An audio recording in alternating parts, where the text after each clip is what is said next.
What we're trying to do at the moment is to organise a training that will hopefully be the first stage before the pilot itself. And the training will be, first of all, we're going to have a residential training for clinicians, and it will be kind of like 4 blocks of a week over the year. Now, in these residential blocks, what the clinicians will be learning actually is more about unlearning what they've learnt, rather than learning very much new stuff. They'll be learning about the open dialogue techniques, dialogism, how to interact differently with families and social networks, but most importantly, they'll be learning actually about how to put their models and their clinical kind of models behind and just interact with people as people and work in a dialogical way. So that's what this training will be about. We're getting people from Finland to come in to help us with the training and just show us how they work. In between the training though, there will be homework for all of the clinicians, and the homework will involve going back to their areas and finding local peers and peer groups. Those peer groups will then be essentially kind of linked to with these clinicians, and the job of the clinicians will then be to organise an intentional peer support training for the peers which the clinicians need to attend to. This is kind of like another level of training that will then go on between the clinicians and the peers together.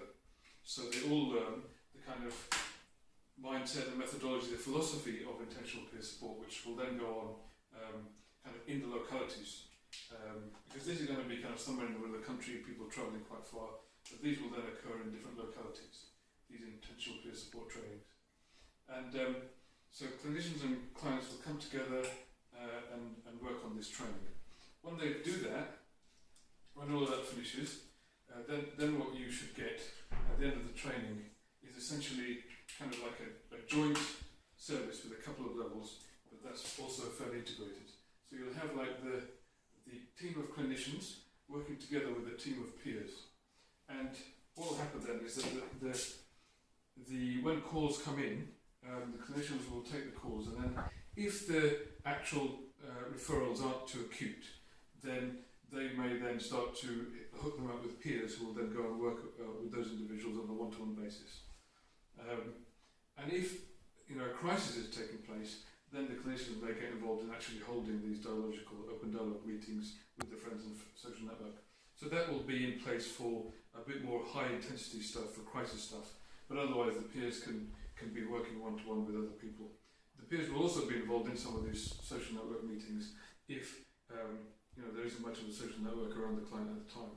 So it'll be quite an integrated service with the two, and there'll be some co-supervision, so that the clinicians and the peers will be kind of doing the co-supervision with each other on a regular basis, so they're quite well in touch. But they will be slightly different roles, in that these guys are a little more, clinicians are a little more orientated towards the crisis, which is worked around the intensive open dialogue methodology, with peers working one-to-one with people with reciprocal relationships.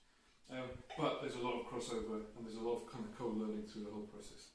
So that's the idea. This will take about a year, and then we launch the pilots and run it for a couple of years before we start, at least a year before we start to collect data.